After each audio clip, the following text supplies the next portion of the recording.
In the wake of recent events in Handwada, I'd like to mention and pay my homage to the film that came last year.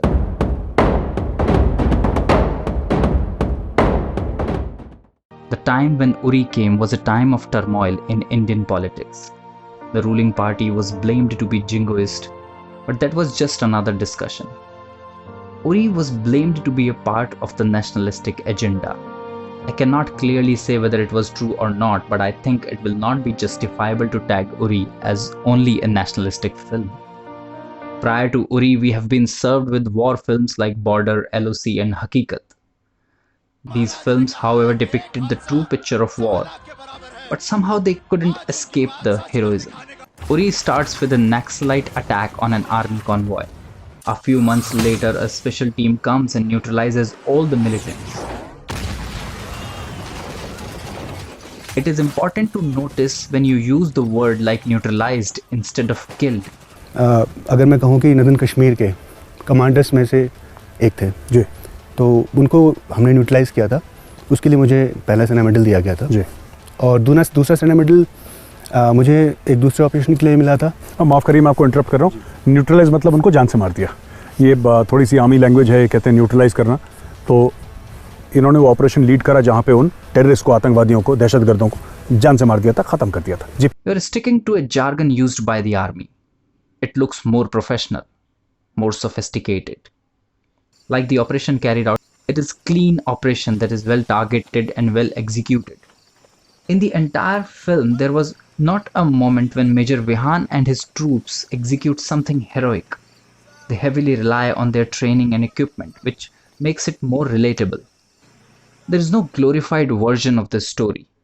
Major Vihan seeks a place in Delhi headquarters instead of boasting about killing more in the war or going to the front. That brings me to my second point. We've always seen films with some extraordinary scenes of valor and courage, some people who are willing to sacrifice their life for their motherland. A man throwing an anti-tank mine below a tank.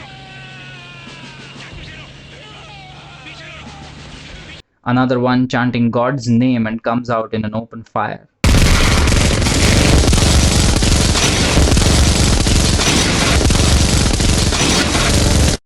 And another one who comes back from his vacation where his vacation has not been cancelled. मैं आधे रास्ते से लौट आया हूं sir. मैं अपनी बीवी को किसी भी हाल में छोड़ सकता हूं, अपनी कंपनी, अपने देश को नहीं.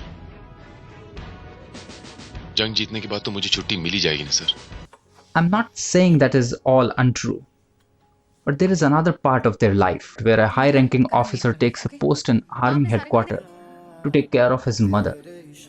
It doesn't make the character less courageous, however, it makes it more human, and we can easily relate to it. Our war films have shown everything except army intelligence. मैं कहता हूँ कि तू जाए तो तेरी याद आए. साली यहाँ से जाती ही नहीं है तो याद कहाँ से आएगी.